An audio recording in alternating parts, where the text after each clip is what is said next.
This is a review of Module 2, Quiz Part A of the most mixed questions. So I'm going to skip down through those that the class performed well on.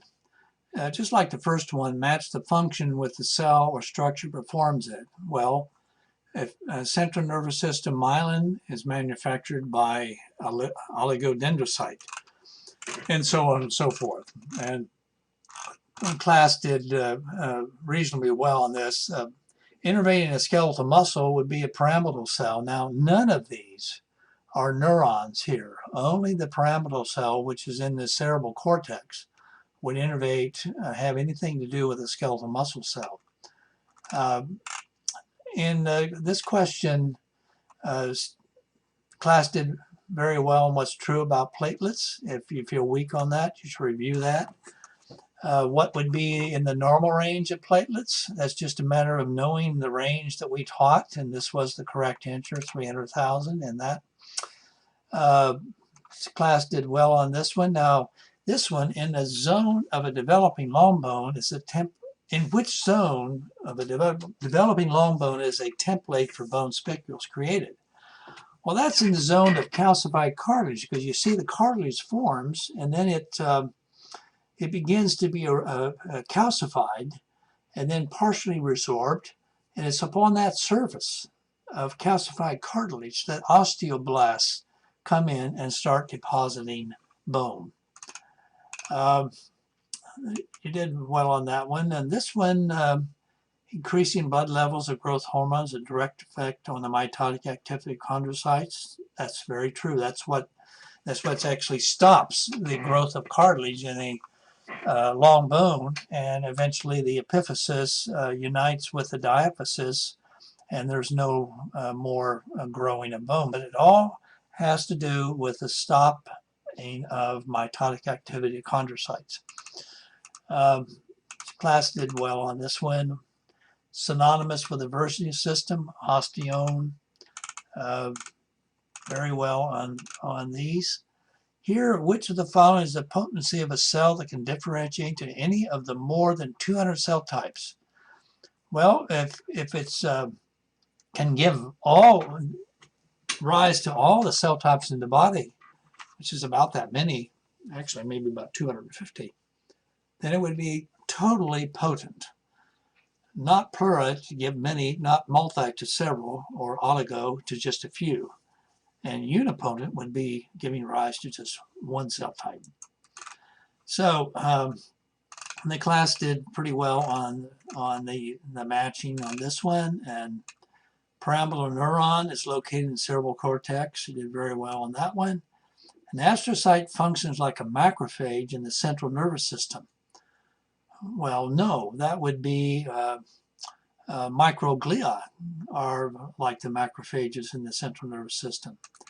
And periosteum is termed to denote unmineralized bone matrix. That's osteoid, not periosteum. Periosteum is connective tissue. The outer layer is the fibrous periosteum, and the inner layer is the osteogenic periosteum, where the osteogenic cells are located that give rise to osteoblasts. Did well on these. Here's an image question. Examine the low or high magnification. Which of the listed processes is occurring?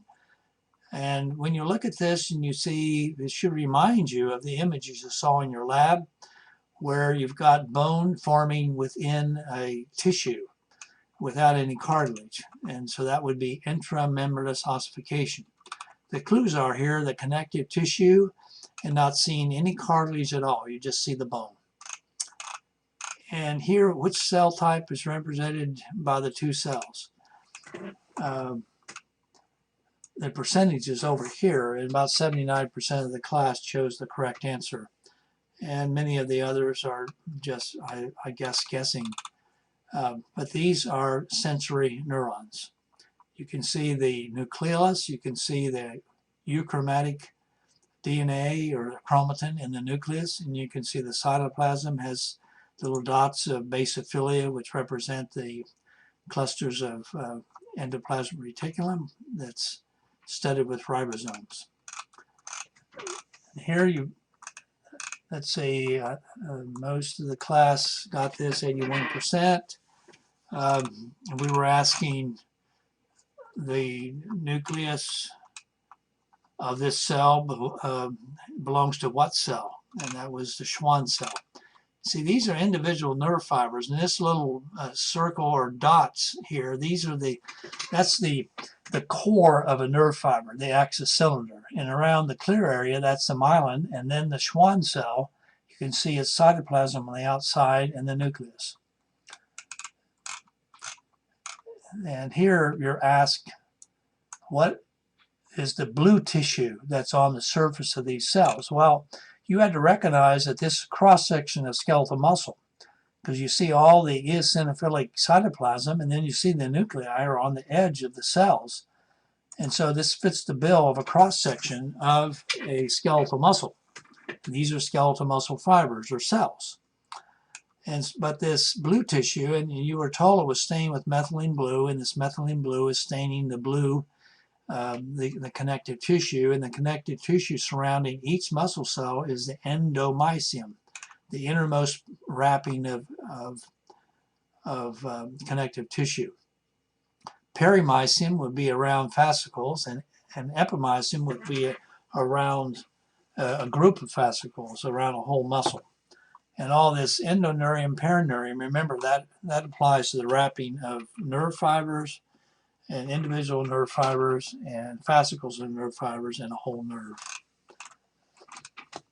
This one, let's see what the percentage was on this. 71%. We asked the white cell here carried out on a sample, a differential count, and found to be, I'm having a little trouble because I have to rotate for normal. What would be the fraction of the count of the leukocyte indicated by the arrow? Well, you have to first of all recognize as a neutrophil. You see the lobes to the nucleus. You see the very faint pink cytoplasm.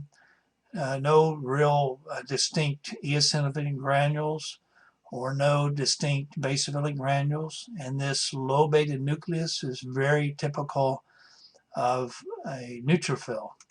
And so you just had to know the differential percentage count for each of the cells, and the neutrophils follow in this range. And then what is the function of this cell? Well, it can become a macrophage. But in the blood, while it's a monocyte, it doesn't capture and destroy bacteria. The best answer here is that this particular cell in the blood, where it was presented to you, can become a macrophage. But once it's out in tissue and it's a macrophage, then it can capture and destroy bacteria.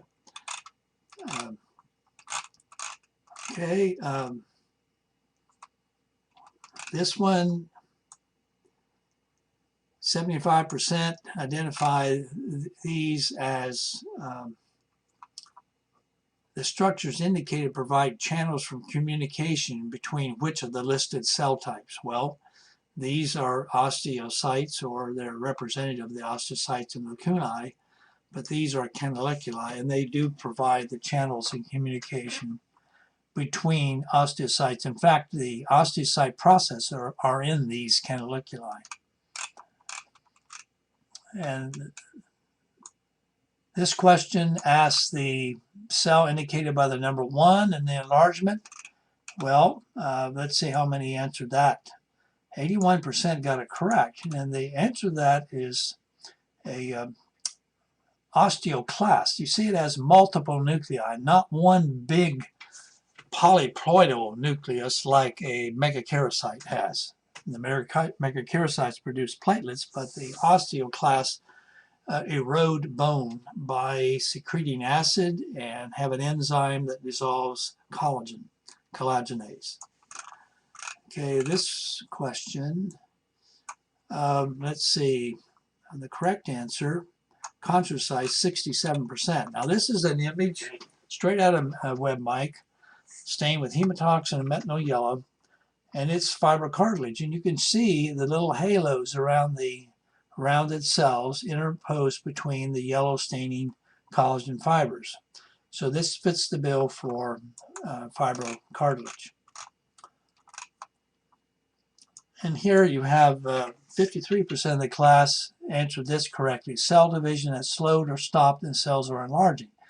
Well, you are asked, what is happening in this area? Well, over here the cells are small and they're dividing linearly to give growth to the bone. Here they're enlarging.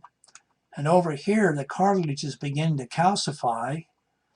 And then over here you can see the pink stain. In fact, if I magnify this like this, you can see clearly the cartilage is calcifying here, and then bone is pink, and the osteoid is being deposited on the spicules of calcified cartilage, which is a very, very dark blue staining here. Okay.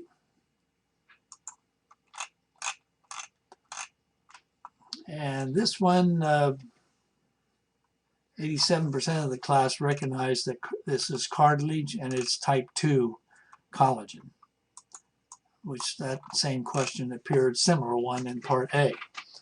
What cell makes up the layer that surrounds the three structures indicated by the arrows?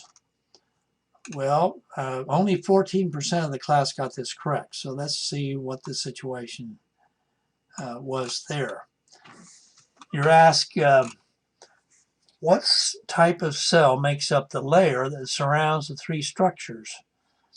Well, they indicated by blue arrows. So there's 1, and there's 2, and there's 3. And then we enlarge the edge of this, and you can see the nerve fibers here. See the little dots? You see the clear area where the myelin is, and occasionally see a Schwann cell nucleus. So that's got to be the edge of a fascicle of nerve fibers. And what surrounds a fascicle? Surrounds a fascicle is the perineurium of nerves, and the cell that's dominated in there are fibroblasts. We also accepted fibroblast-like cells, singular, plural, perineurial cells. There are a variety of terms you could put in and still get it correct. But even so, this is something that the class needs to take note of. This is one that perhaps it's important to spend just a moment on. Only 35 or 36% of the class got this correct. And the question asks, you got a large image and the enlargement here, okay? The inset is stained with hematoxin eosin and pointing to the same structures, but over here it's stained with the iron hematoxylin. And you can see these very faint dark lines in here. And we're asking the functional unit, the unit of structure between two consecutive lines. Now, consecutive means this and this one, not from here to here.